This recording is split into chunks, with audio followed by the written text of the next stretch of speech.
Welcome back to Pastor Plek's podcast. I'm your host, Pastor Plek. Joining me in studio in Austin, Texas is none other than James Dean Foster. James, how are you?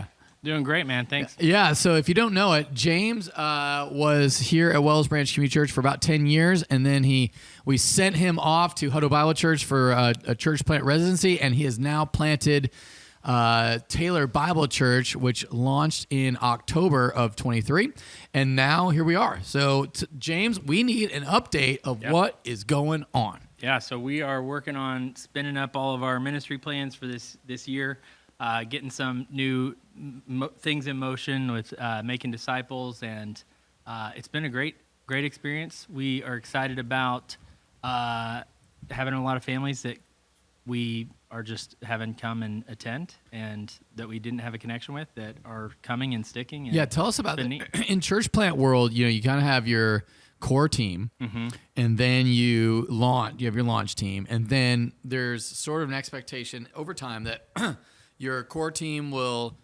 not that there's an expectation they're going to leave, but it just happens. They sort of move on, and then you get more people from the community, and the goal is to keep as many of those people all together at the same time, and it's super challenging. So how has that gone for you with your core team and then adding new people into the mix? How's that gone? Yeah, I would say that so far it's been relatively event-free. Nice. We've been able to bring some new families in, get them connected, and as they've been connecting, there hasn't been a lot of friction or tension there with the existing folks on the core team. They're still in a good place, bought into the mission of reaching every man, woman, and child in Greater Taylor with the life-changing reality of Jesus Christ. Nice. And so as that is expanding, they're excited. And so tell me about what you have experienced. You had, I think, 38 or something like that on the 37 on our charter. 37 on the charter service, and then talk to me about what like a Sunday morning experience is for you, because I know you have a volunteer service and then a like the actual service. Yeah, so we have our at 3 p.m. we do our servant service. We actually did that at 2:45 this past week. Yeah. Why'd you move it up? We moved it up just for a 2-week period. So we're doing our membership class to bring in some folks that are attending and want to hear more about what the church believes and everything. And so we're bringing them through the membership class, which we needed a little bit more time than just the 45 minutes to an hour in the servant service time frame. So we bumped the servant service up to 2:45, and then we did have like 30 minutes after the servant service before the next one, but it was perfect for folks. So so how many people are attending now? So starting with 37 on a charter, and then now what? And then we have 30 or so in our servant service, and then another 60 to 70 that are attending our regular service. So would you call that 100 people, or is that 30 plus? We're approaching 100. Yeah. We're approaching 100, but I would call it probably the 60 to 70 would be the actual number. And then some of the people that are serving during our main service are attending our servant service, so that they can still hear the word and worship together without thinking about their other responsibilities. All right, here's the big question. This is probably going to be a very serious question you're having to face right now. We're recording this before the Super Bowl. So Super Bowl. Yep. It's this Sunday. Yeah. What are you going to do? And we're competing with the Super Bowl. I mean, you're a pretty amazing preacher, though. Yeah, it's gonna test it for sure. So we're gonna see how loyal our people are to, because we've got people that travel a long distance too. So even though the Super Bowl starts technically after our service would be done, people will be returning home after the Super Bowl has already started. But you don't want to show up to a Super Bowl party on time or early, because then you're a loser. So you need to communicate that to your people right off the bat. That's right. Yeah. You don't want to be a loser. If you're going to be a socially relevant, competent person who's going to invite more people to Jesus, you never show up early or on time for a Super Bowl party. There you go. So I'll have to do a special video announcement for that one. Okay. Really let people know. So I want, like, a lot of people that listen are obviously church plant people that want to start a church plant. Tell me some of the challenges you're experiencing, because you're October, November, December, January, February. We're 5 months in. What are some of the challenges? Yeah, that is the question. Figuring out everything, and that everything kind of falls into that category of okay, so you've got to figure out what does it look like to regularly meet with your ministry leaders and invest in them as they're investing in your people, right? So then saying, okay, well, which ministries need a regular meeting, and what's the frequency of that, and what should those meetings even look like? Right. Sitting in a chair you haven't sat in before, Right. And then doing that with a lot of people that are volunteers. And then, okay, what's the best use of my time from week to week? Yep. Going with, here's sermon prep, which seems to always need more time than I have, and trying to figure out, okay, what's the best way to have a weekly rhythm of preaching week to week to week. And so far, since we've launched, I've taken one Sunday of not preaching, and the rest I have preached. And so who preached? Did Elder Tim? Elder preached that Sunday, and he did great. It was his first sermon, and he did an awesome job with it, which was amazing. Awesome. And a big part of that is his investment in all our people. Yeah. So obviously, It doesn't matter what he says. He's going to be like, we love you. but he did a great job on top of that. So Well, wonderful. even more. That's always a challenge, is developing other preachers so that you can. Now, remember, since your service is in the afternoon, we have plenty of preachers here that would love to come and help you out if you need it. So talk to me about one of the things that we talked about was, and this is just true of all church plants, the great need for something like a regen, a recovery discipleship method. Talk to me about like your recognition early of that. Tell me what that's about.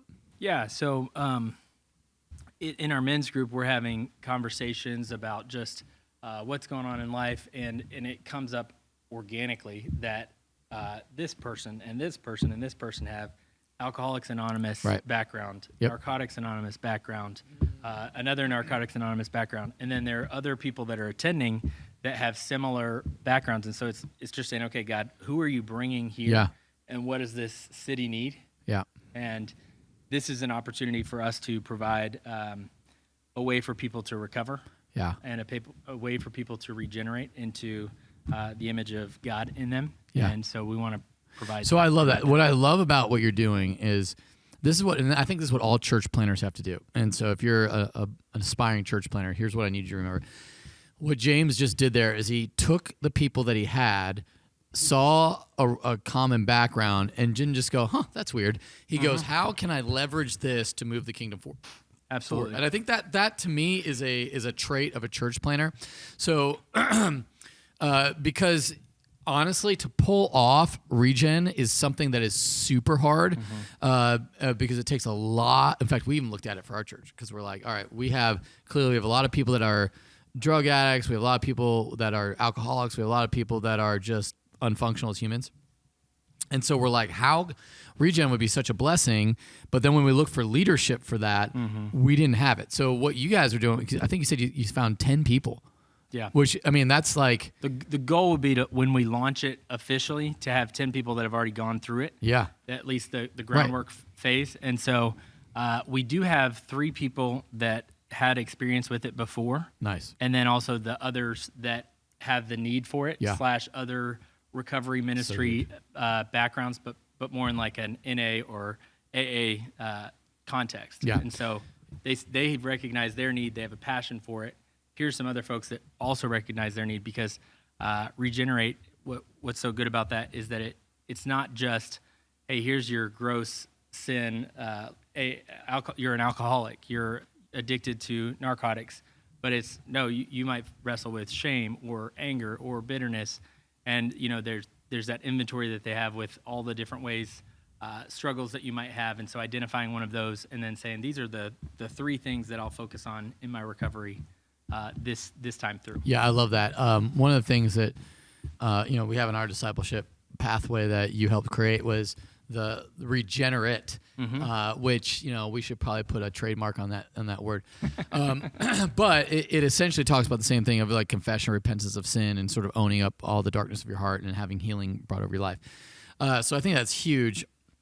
And so it's awesome. I think that your whole church really is you start with men and women, or just men. What direction are you going with that? Right now, it's looking like we're moving more towards men, but we're trying to work it into both our men's and women's Bible study already. So we're going through Rest and War by Ben Stewart. People are reading the books, and there's some questions that they're doing outside of that, and then kind of coming together to have those discussions. And then within that, there's a really good spot for us to identify, okay, these are the issues, and this is where we can go even deeper than Ben goes in this book. Because it came from a place of looking at our discipleship framework and saying, part of me wants to just bring it all together, like bring these weeks together and bring these weeks together and bring these modules together. But then I go, if we can lay the groundwork in regeneration before we actually get to discipleship, Nice. Which we've talked about before, right? Yep. You've got recovery ministry, and then you've got your other ministry, and then your leadership training that's going to go on top of that. So what does that look like? We need to invest more time here before we get to our main discipleship framework. Yeah, I love that. I think we went the opposite route on this because we started with, hey, let's do regen. And then as we saw the people that we could probably get involved with it, we saw we didn't have enough functional humans to sort of pull off a regen training to launch large enough. But we did have enough functional humans to do a re-engage. So so Watermark came up with regeneration and re-engage at Watermark Community Church in Dallas, Texas. And so we were like, we're going to go that way. And then from our re-engage successes, we're going to say, hey, wow, you realize that there's issues in your marriage. It's probably just you. Why don't we send you to regen? And we're hoping to kind of get enough people that direction from it. So the other thing that we have is Samson Society, which is like a sex addicts group. And we've modified it enough to really fit our own needs, kind of going with our whenever someone confesses sin, you pray the gospel over them, being a big component. That wasn't in the Samson Society sex addicts thing initially, but became part of it as we saw that became essential for healing. And you and I have always said this, like confession to God, 1 John 1:9, if we confess our sins, God is faithful and just to forgive us all our sins and cleanse us from all unrighteousness. That's a vertical confession to God is forgiveness, and then confess your sins one to another and pray for each other that you may be healed. So that horizontal confession plus a vertical prayer of the gospel over them brings healing. And so I think that's where we've really landed the plane for our, I don't know if it's recovery or if it's just the sanctification process, which whatever that looks like, whether it's recovery, discipleship, whatever, it's kind of all the same. Yeah. What I think, I feel like maybe the Lord's been growing me or causing me to lean in more on this is like taking down some of the barriers for our everyday Christians and saying, hey, we're all in recovery from something. Nice. So as we look at this inventory, like we've all got issues that we're not talking about because we just look more functional. And so the more that we can break those barriers down and say, hey, we're all in this healing process, the more I think people that are hurting will come and be a part of that. Yeah, one of the things I love that Watermark did is they took the entire staff through regen, which is a huge commitment. Absolutely. And then once they did it, they were able to say, hey, everyone's been through this. You probably should go through this too. Yeah. And it was really, really healthy. And there's a part of me that's like, that's what I'm going to do eventually. Yeah. Yeah, absolutely. So way to go on starting that direction. Now, are you personally be a part of that, or did you get? Is that how are you dealing with that? So we've got Tim is taking one of your other elder. Tim is one of our elders. Yeah, it's me and Tim you are and Tim. two elders. Yep. So he's taking a guy there now, and then we're talking about like phasing. Okay, what's the next step for us to bring some other folks into it? I met with the pastor over Regen, Mark Davis, at City View. And so he leads their regen ministry last week, and so we're kind of talking about different ways that we could potentially phase it out. There's another time that it happens in Georgetown as well, and so trying to just see how other people are doing it, and then there's a couple of opportunities to even like go to a little mini regen conference to say, okay, what does this look like? So the one in Georgetown, is that Hill Country Bible Church Georgetown, or is that another? I believe it's at Celebration. I don't know for sure. Really, Celebration has regen. I think so. I could be wrong though. So the only reason I'd say that there is one in Georgetown. I don't know. Yeah, it's not. They probably have a Celebrate Recovery, but I wouldn't imagine them having regen because that's kind of a watermarky thing that you kind of have to sign all the doctrinal agreements. All right. Okay, so talk to me about like you said, stressor. You haven't had any big events, but like, is it for you just really the sermon week to week that's always the hardest to figure out how to get time for? I would say that there's something in me that I struggled with this even when I was here. Yeah. For as long as I've preached, there's always a feeling that you could do a little more. Sure. And some of that is a performance issue on my part that I need to like let that idol die and expose that and say, what's the deeper cause for this? And what does it look like to be faithful to the word, as faithful as I possibly can with the allotted hours that I can possibly give to it? Yeah, it's good. And so there's There's a refining in me that's happening. And then obviously on top of that, thinking of the other 20 things I want to do every week and making sure that I can get as many of those done as possible without dropping the wrong balls. Because currently, staff-wise, is it just you? Do you have an admin, or is it just you? Just me. And I can get some admin support from Hutto as needed, but I try not to tap on that too much. Yeah, that's super hard.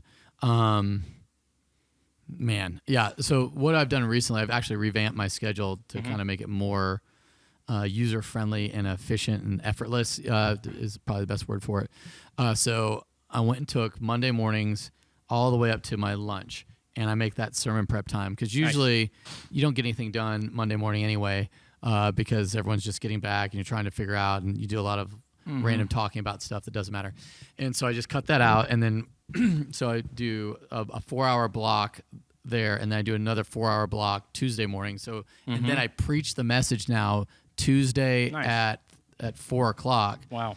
And then I have Wednesdays, which is what we're recording on Wednesday. Now tomorrow at do we have that cohort tomorrow? Mm-hmm. So after that cohort, I'll preach it again tomorrow. It'll be more revised, and that way I'll have preached it at least twice. Because usually what happens, I'll preach. What I was doing before was just preaching on Thursday. Yep. To the staff, and then I'd be like, it would be always half cocked. It was just, it was painful, and now I feel like, and Sunday morning. And it's funny, it might be how different it is. Like our first service attendance is like 95 to 100, and our second service attendance is like 150 to 160. And so maybe there's a reason for that. I don't know. I'm just, but like, so I'm like, I really wanted to kind of emphasize the sermon prep so that my first sermon out of the gun has enough of the fine tuning. Because I think, especially after you preach it once, you're like, and you're like, I can fix that. Well, now after preaching it twice, now, anyway, so that has helped me a lot. Absolutely. And so, not saying you need to do that, but that's been helpful. And then also the collaborative preaching meeting for me still happens right after we record this podcast. There you go. That's awesome. So, all right. So, talk to me about evangelism. I mean, that's essential for any church plant. How are you still keeping that at the forefront when probably everybody's wanting ministry like Regen? I want a recovery ministry. I want a whatever.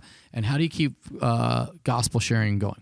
Yeah. So I think the evangelism cohort that we're a part of is definitely really helpful for that. Talk to everyone about what we're doing. So it is churches that care about evangelism and moving that needle. Yep. Just how do I become a little bit more evangelistic personally, and then how do I have a church that I'm leading that's a little bit more evangelistic as well. And it wants it to be one of your main 4 focuses as a church, which I think is essential. But for most churches, you'd be like, ooh, I don't know about top 4, maybe like number 6 or 7. It's up there.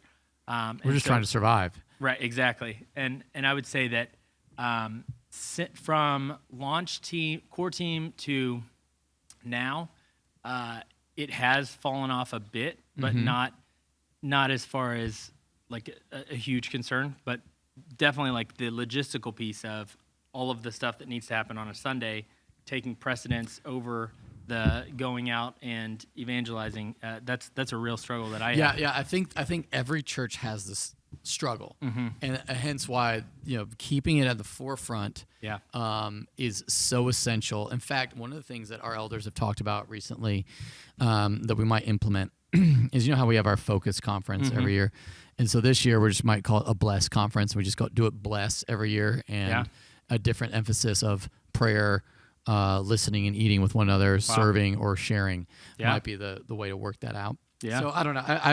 We haven't really come to any, but as elders have been talking, and we had our, Robert Sass, one of our elders, is our missional influence leader who gives us a bless infusion every 30 days. Yep. So he met with the staff yesterday. They met with the elder board this morning.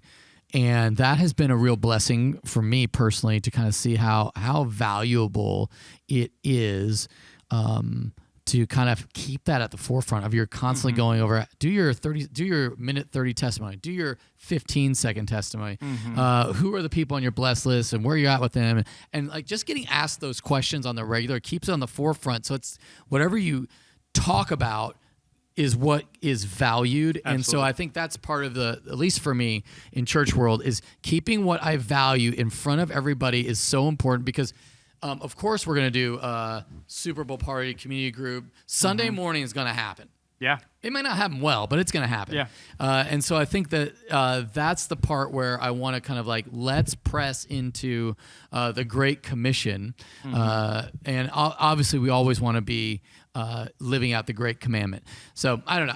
Not that, again, I don't have any solutions by any stretch of the imagination, but I think for us, just the evangelism cohort, to your point, has been helpful in just because it felt like the first year was just like getting off the ground again, especially post-COVID, when we lost a lot of things from COVID. Like, we had so many outreach opportunities with the community that just sort of died. Yeah. And there is a new generation who did not know Joseph. Meaning, there's a whole new generation who don't even remember all the events we did with the MUD, the Municipal Utility District, where we would go and serve, and it would be evangelism opportunity, at least invite opportunity. Yeah. Now, how effective those were, I'm not really sure, but it was like we were outside focused. And so I think there's a part of that I'm missing, and so we're having to sort of revitalize and refine with our next door neighborhood approach that's a little bit more relational. And a little probably more effective, but it doesn't feel like you're doing anything because you didn't have this huge setup event store strategy behind it. Yeah, and that kind of takes me back to my days of being an Apartment Life Cares team long ago. And, and one of the things that one of our mentors told us, I think it was actually the Delgados, John David and Patricia. Yeah. We were talking about how different events that you do could be more of like breadth events, like where you've got a lot of exposure. And so when I think of like doing different outreaches in the city, really sponsoring a MUD event, and like the MUD was basically like, hey, you're the engine that's going to make this thing go. That's awesome because you've got that reputation with them. But if those people aren't coming to know Jesus, then you also go, what's the point? What's the big point with that? Is it worth it? And you would say yes, but then if you've got limited resources and limited time, do we sacrifice all of this to have non-evangelism exposure? Yeah. And so what we did in, I think it was, you were here for Glad and Generous Hearts Year. What we did is we kind of toned down our ability to go do events because people weren't having fun. I know that seems like just an awful way to put that, and then we said, let's dedicate this year to enjoying each other and making your community group something that people actually want to be a part of. Yep. And I think what we saw was a sort of a switch in the vibe of like, this is something that I'm supposed to enjoy and have fun at. And I think we saw a real, so our community group growth sort of experience became enhanced and better, and or at least people liked to be there. And that's always essential. Talk to me about your community group structure, setup. How are you doing that, and how many groups do you have, and how's that all working? Yeah, I would say first, I think your Glad and Generous Heart stuff was after my time. So it's awesome to hear that, because I remember our struggle was people wanted to go, but they had to go. Right. It was more of a had to than a want to. Yeah. And so shifting that is a huge deal, because we can get together and talk Bible all day long. 100%. In our culture, but are we okay with actually like knowing each other and going deeper? And are your community group people your people? Yeah. Right? Like that's another. That was huge. We made a huge shift on that to make it your people. And what that meant was some groups had to die so that other groups could be born of people that they actually wanted to spend time with. And I think what's hard for me, and this is just maybe I don't want to call it perfectionistic Christian, because I'm definitely not that.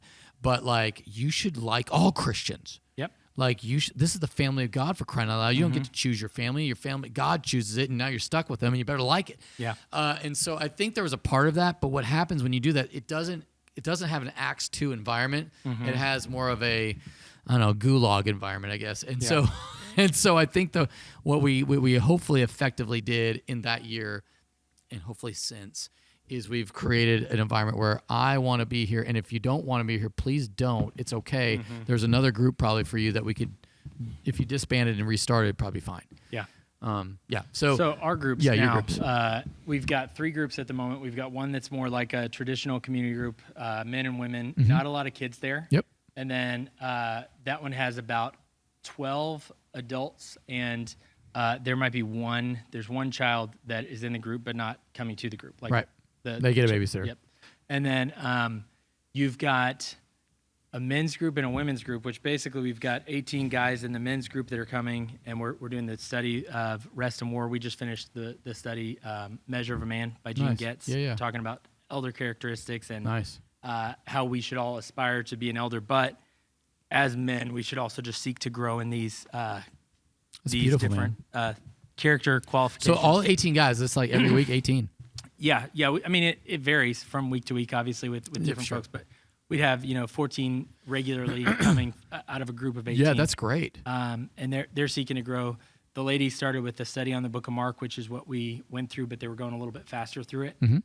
Meeting every other week, having discussions on the Book of Mark, and they were kind of hightailing it through there, like 4 or 5 chapters a week at first.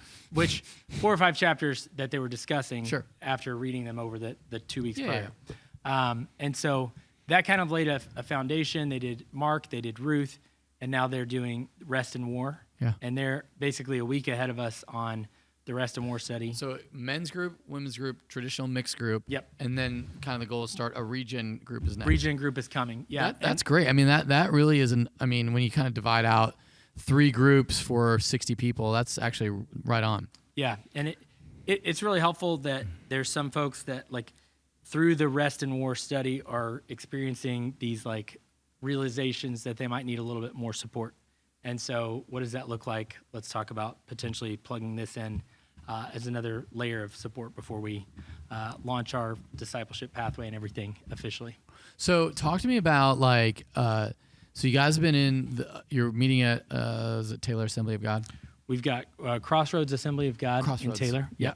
And how has that experience been for you? And when you think about probably you want to get to a Sunday morning experience. Like everybody wants to get to the Sunday morning experience.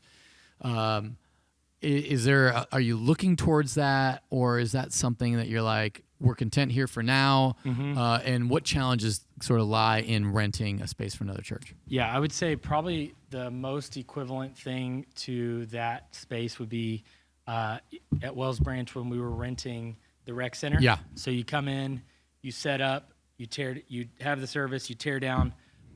There's a little bit less on the setup and tear down side, which is a huge blessing. Right. But there is still a lot of, we're moving stuff that the bulletins from the church that we're in out, and then we're putting them back exactly as they were, or as best as we possibly can in that regard. There's a little bit of shifting on the stage that we've got to do, which mostly isn't problematic, but I think there's occasional landmines there of you move the piano or something, and you can't take the covers off of the percussion set or something, for example. It would be a catastrophic experience. So there's some spots that you have to have wisdom, but also the ability to have these conversations of hey, we're going to do our best, and we need to keep an open line of communication so we can talk through these things. Super hard. Because inevitably we might leave something wrong, but we're not doing that because we don't like you guys, or we're not grateful, or anything like that. Yeah, I think that's always challenging, because I think the host church would have a tendency to take things personal. And so even when we hosted Life Church for a season, and we're hosting a Korean church, the Blessing Church, currently on Sunday afternoons.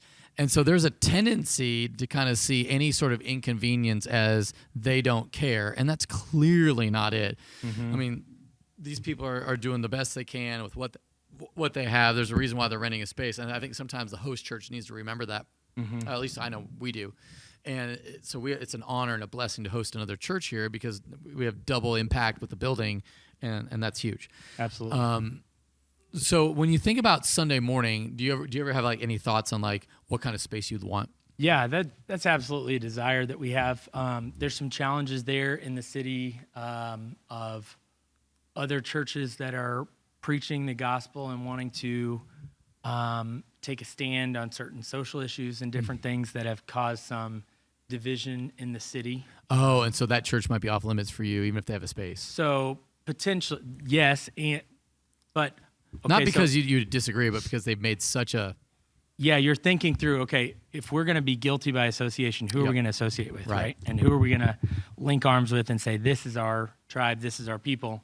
And there are pros and cons with each of those for each different space that you might consider. Wow. And then it also intersects with the public sector as far as like the most ideal place for most church plants to meet would be schools, right? Because they're not meeting on Sundays. You could rent a school. Yep. The district doesn't even have any room for that in their policy because the groundwork hasn't been laid. If anything, no it's one been is sort of renting messed schools on Sundays. Correct. Yeah. Oh, that's brutal. Which has been exacerbated by some other things that have caused some issues in the city, like having two parades because there's this group of churches that are against having they really wanted it to be a Christmas parade, and then you've got this pride group that wants to participate, and these guys don't want to let these guys in, and then the city says, well, let's just have two parades, let's see what happens. And so and then the following year they just did one parade, but you couldn't regulate who was in and out, and all sorts of dancing around there. Yeah, and you just have the sign that says, we're not with these people. Yeah. How do we then intersect and say, hey, we're going to preach the gospel. We're going to preach the whole counsel of God. We're traditional. We're going to be biblical here. And how do you then approach those different locations and make a plea while also saying, well, I don't want to sign away all my rights here, but right. Oh, we're not going to be starting fires here either. Yeah, so like there's a potential that if you said something like not pro-homosexual, then they'd be like, hey, we're going to have to ask you to not meet here anymore. Yeah, and that's obviously, I would say that's a kind of like just a fear that's over the top and not necessarily rational. Yeah. But you also don't want to say, hey, this will never happen in your desperation to get a space, because everybody's desperate to get a space, right? Yeah. So it's super tough. So so there is the school district. I thought there was other spots that you guys were looking at one point. Yeah, a lot of the other spots like logistically didn't work or financially didn't work. So the space that we are in, there's a great rate that is very affordable, that works for us and allows us to have a nice runway to build our church, or for God to build his church there in Taylor through us. And so we're excited about that, but then thinking through the long-term financial ramifications of that. And then there's some people that have come to our church because we're the only church meeting on a Sunday evening, which is really sweet. And so you go, okay, Lord, you're bringing us these people. We want to have a heart for them here. And is this something that we continue even in our next season? Yeah, I love that. And that will be a huge challenge, because an evening service is super hard, because it does reach a niche demographic, which is huge, but usually it's not an overwhelming amount, and so all of a sudden you find yourself having church for a small group. Yep. But I think there's some wisdom in that if you could make that happen, even if it was a small group that met exactly at that time. That'd be it wouldn't be the worst. Absolutely. Okay, so how is talk to me about your family and your children and your wife and how they have transitioned and how they are handling the move from pastor on staff to lead pastor, and how is the whole family handling it? Man, so I've got Ace, who's 5.5. I've got Karis, who's 3.5. I've got Luke, who's 7 months old, maybe 8 now, but he's getting up there. Man, they're amazing. Have been super supportive of everything we've done so far, as much as your kids can be. Katie obviously has been most supportive of and flexible of this dream becoming a reality for us to move to Taylor, and she likes Taylor. Yeah, she loves Taylor, which is a big selling point. Why does she love it? It's very similar to the town that she grew up in, and also really similar to the town I grew up in, which is great. Yeah, so she grew up Corsicana, Texas, and you grew up Greenville. Oh yeah. Yep. So. Oh, that's cool. So that, like, her support is huge. Talk to me about how your wife supports you in this season, especially in the first year of a church plant. Yeah. Well, what was interesting was that before we got to this stage, we were praying about and looking at all these different locations, and there was this, I don't want to say stubbornness, but there were some feet dragging in every location that we brought up before, and it was I don't think this is it. I don't think this is it. I don't think this is it. And so for me, being, just confused by that. There's like okay, so is this something that we're still going to be able to plant? We just need to find like the unicorn location or somewhere that you're happy about putting our roots in. But really, I think the reluctance and the wisdom piece there is, hey, this is the place that we hope to live and exist and plant our roots here to do ministry for the next 30 plus years. Right. What does that look like? We do really want to be very particular and very picky about where it might be, and making sure that demographic is one that you're passionate about reaching. And what's neat about it is that it's also going to be rapidly changing as different things are happening. The economic development over there. So is what's crazy. that like? Yeah, well, I want to get to that in a second. Yep. Keep going on, Katie. Yeah. So Katie has sacrificed a ton to make this all happen. How so? Saying, raising our kids and she's doing homeschool with Ace right now. We're trying it out for our first year, still figuring out a lot of things there. And so she's doing homeschool with Karis in preschool, homeschool with Ace, also taking care of our 8-month-old Luke. And so just keeping the whole house running. And then also, how does she then support a church plant, which then means, okay, we were at Wells Branch Community Church for 10 years, and then we moved to Hutto for a year and change, and then in that process of that year and change, we're then working towards planting, and so there's starting to be like some uprooting again, which I would say uprooting where you live is a huge obstacle. Uprooting where you worship is a huge obstacle. Changing roles in a staff position is going to be another huge like changing of the guard that's going to cause a lot of instability or questions or like all sorts of new challenges that you're going to figure out in that new season. That's great. So how about for her, like, is she leading the women's group? Like, and I don't know if this is the right way. So is there an expectation that she would have any sort of leadership in that? And how did you guys navigate that? Yeah. So we recognize that there would be by nature, like you've got to understand that people are going to look to you and they're going to see you as a leader, even if you're not in a leadership position. Right. And so we've done our best to keep her free of the leadership positions in any sort of title, and just have her attend, and that's been really healthy for us. Yeah, that's huge. To free her up of that expectation, while also there might still be some of that, but it's not being forced upon her in any way. Well, that's really good. Okay, so you're with Tim, who was an elder at City View, which is a larger church, and tell me about your elder.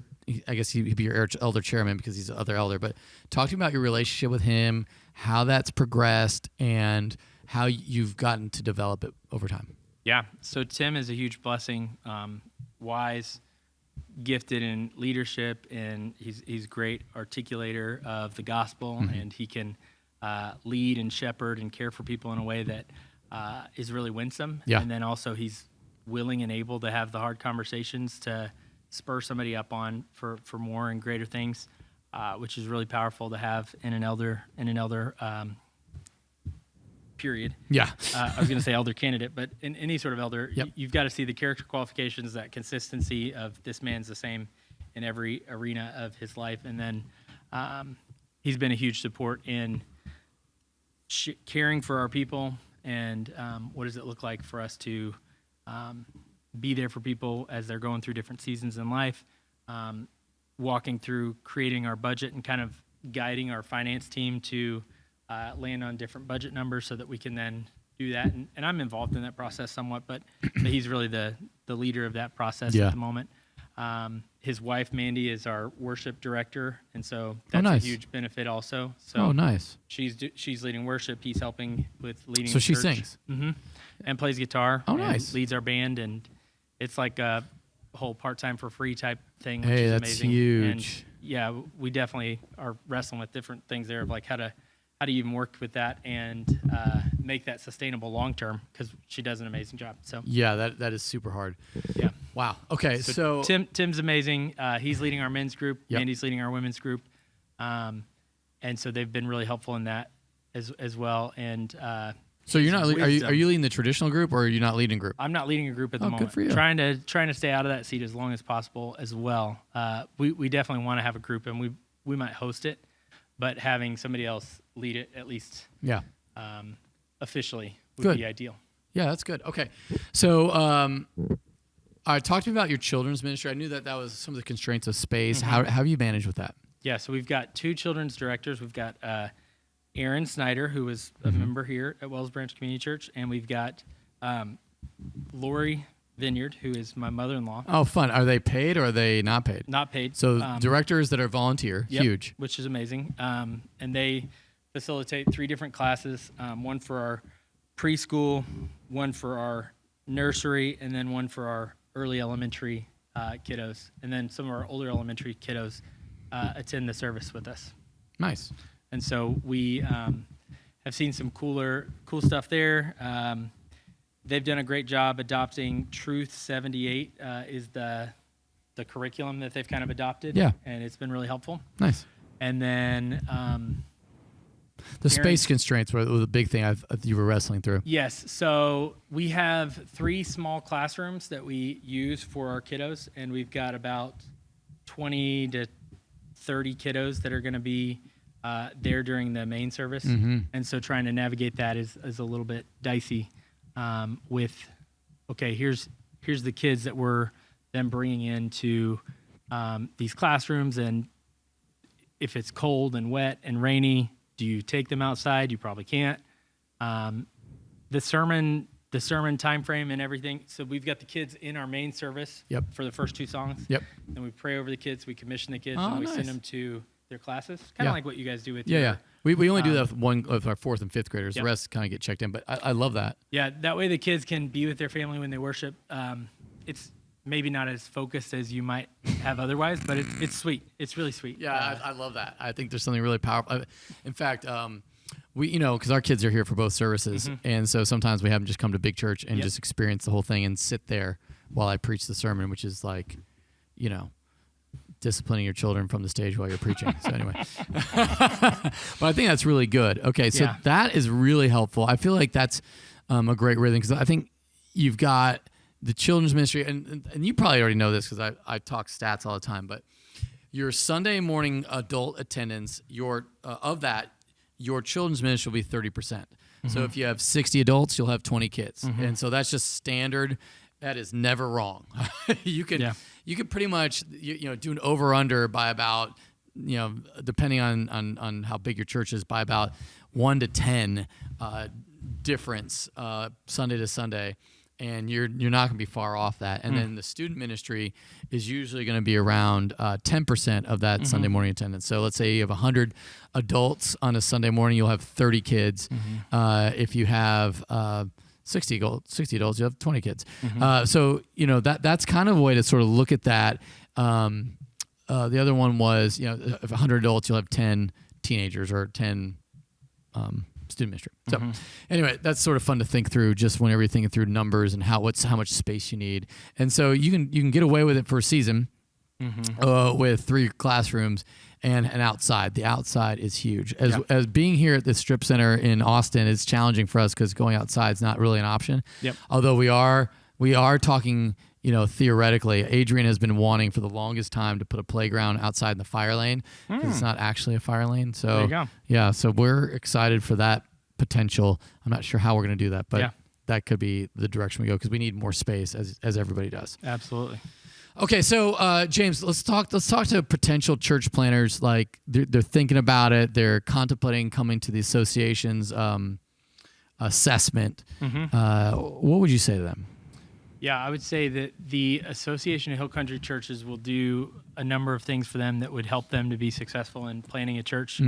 Primarily, having a group of guys that are with you and that are championing this greater mission to reach every man, woman, and child in greater Austin with the life-changing reality of Jesus Christ. We want everybody to hear and have repeated opportunities to hear and respond to the gospel. That level of commitment will make you better just by association with the association. Yeah, I agree with that. And I think really, one of the things we always talk about, there's 3 things you need to have: starting skills, sustaining skills, and self-awareness.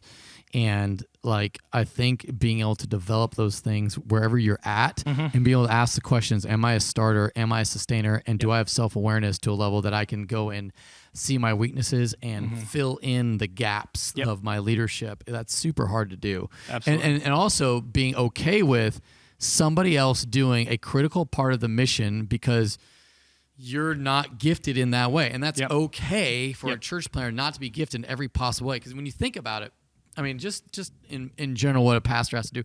Like, for example, you know me with my PowerPoint architecture plans. I'm always drawing new plans. Yeah. So you have to be an architect. You have to be in real estate. You have to be a theologian. You have to be a counselor. You have to be an evangelist and a financial analyst. You have got to do everything. And eventually you're going to go, I actually can't do everything. Yep. And that's okay. And so I'm going to offload this portion of the ministry to an elder, to a staff member, to a deacon, to whatever. And I think that's huge. Yep. And being willing to serve in whatever capacity is necessary and learn and grow probably. So if somebody were to come to an association church in the process to being planted, you're going to learn, you're going to see how things are done. I had the joy of being able to be here for 10 years and then being at Hutto for about 16 months. And so seeing two very different churches operating in more of a suburb context, more of a, and then here urban, more suburban. city, urban, suburban, right? And so you've got these different contexts too of like a lot more family church and a lot more, we've got young adults and they're exciting and then they're gone. Where'd they who go? knows, right? So looking at that and saying, okay, in these two different contexts, there's two very different ministry philosophies that you have to have that are also still, like, we're still asking the same questions of who are you, where are you at spiritually, how can I help you take the next step? And then saying, okay, I can appreciate both of these things. And then as I'm thinking about putting it together of what we're going to do in Taylor, I've got a greater ability to do that, having the experience of being a staff person on both. Yeah, tell me. I would love to hear what your thoughts are. The difference between Hutto and Wells Branch. And you don't have to like. You have to spare my feelings. Yeah. But like, I would love to like, I could imagine we kind of run and gun and like, it's whatever. And out there, it's probably way more structured. I would say that there is a that one of the biggest influences on your life early on was Andy Stanley, which in his missional approach, his missional model, I think is really, really special. Like, meet people where they're at, and you've got a place where people will come and learn and grow. And somebody who's not a Christian would feel a million times more comfortable here than they would at Hutto Bible. There are like some things that we do here that like we explain. Hey, if you're not comfortable, you don't have to stand. If you'd like, you can stand and worship with us, right? Like, there are some barriers that are being taken down here that would go unspoken at Hutto Bible. Oh, I got it. And so there's more of like an intentionality behind there's guests here kind of thing. And intentionality with guests of like making somebody that's not a Christian feel super welcome here, which Hutto doesn't do. And I think that there are things that are not explained up front, but then create different discipleship opportunities or different conversations. Oh, interesting. And maybe some more mystery of what is happening here. Where the Christians are gathering and worshiping. And so it's more, I would say, this is a little bit of a caricature, but like more newcomer friendly here in a regard of people will come and they'll hear the gospel. Like they're going to hear the gospel in both places, but they'll come and they'll feel more welcome right away here versus a worship service that's directed more for the believers that are there. Right. You're supposed to, hey, believers, you're going to go out as opposed to, hey, welcome the whole world. Right. Here's what we believe and here's why. Yep. Okay. Yeah. And so there's different pros and cons to both of those. Yeah. So yeah. Even just wrestling with some of that. Right. Who's this service for? Yeah. You know, that has always been a question that we've had to wrestle with. And we kind of, here at least, we went for an attractional missional model. I mean, attractional, like we wanted to be, obviously we're glorifying God, but we wanted to make it low barrier of entry when you come in. And so there isn't a lot of insider language, and we try to explain everything very clearly because we know that a lot of people just don't know diddly squat, or at least they're faking it. And then But the problem with that is it doesn't feel like when's the gather. I think the problem we have, when's the gathering when it's just the Christians, and I think that has its own problems with it as well. Absolutely. So even wrestling with something like that, I think that's probably just the main one. I would say there's an opportunity to say, okay, what do we hope to be? Yeah. And what is God bringing us to do here in Taylor? What does Taylor need? Yeah. Right. And what does Taylor need? When you going back to Taylor, I think about Samsung. I mean, that's pretty much the only thing.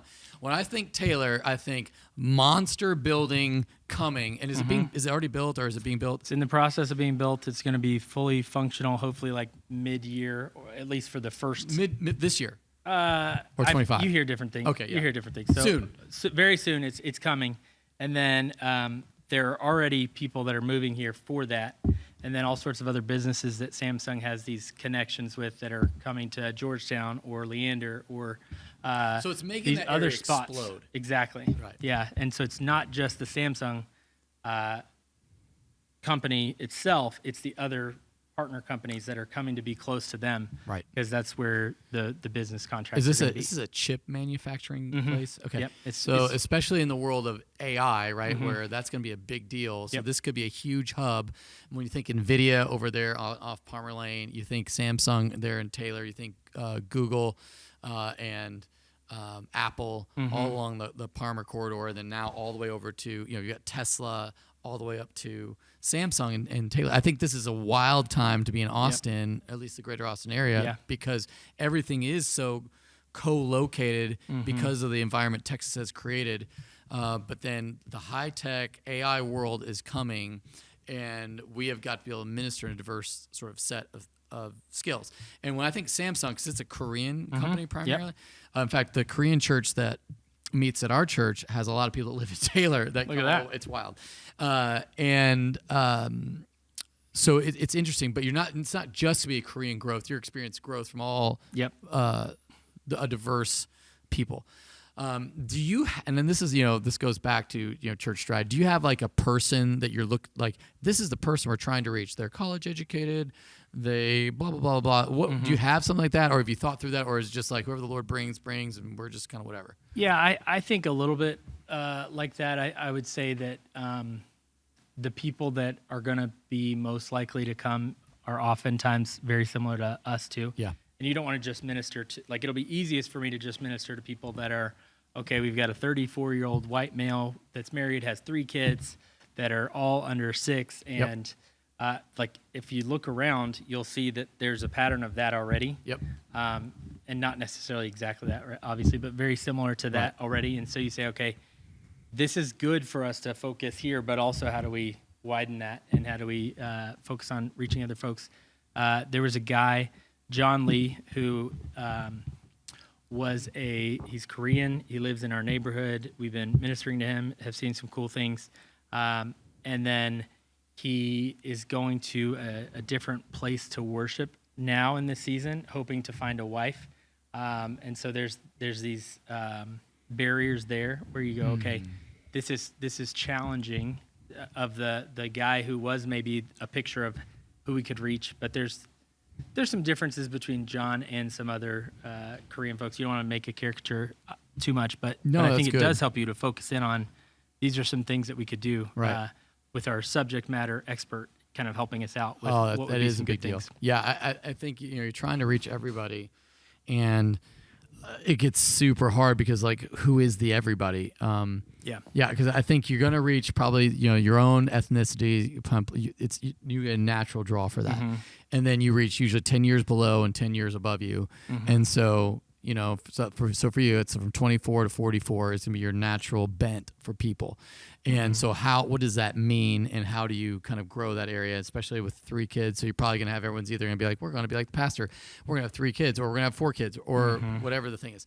So it's fascinating to me, kind of like how the demographics play into it, and kind of the direction you're going. And what's been cool has been some of the folks that we've gotten have been like 20 years above and beyond. That's huge. Which has been neat. But Tim's parents are there. My mother-in-law is there. Mandy's mom is there. And so there's a lot of 3 generations already kind of forming in our church, which That's is huge. neat. Really special to see from just here's core team plus family above, and then them and their kids. That's great. Okay, man.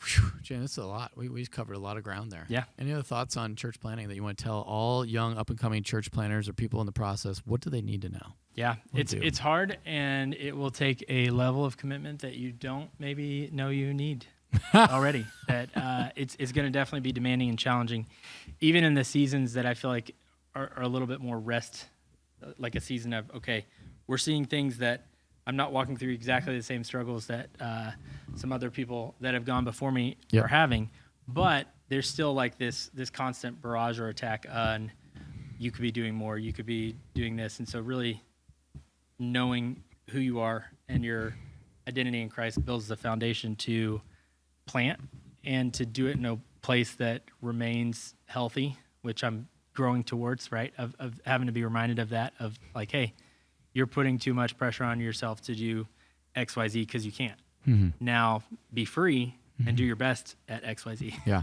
that's good. Yeah, I appreciate it. That's great, James. I think you're way more mature than I was at that age. And, because I started at Wells Branch when I was 34, and then here I am now at 46, almost 47. So kind of wild. All right. Well, hey, thanks so much for watching.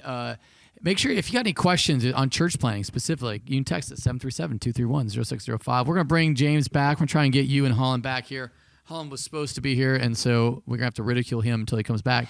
But yeah, if you want to talk church planning, if you have any questions about that, faith, culture, everything in between, let us know. Go to pastorplek.com, drop us a line there. We'd love to hear from you. So from our house to yours, have an awesome week.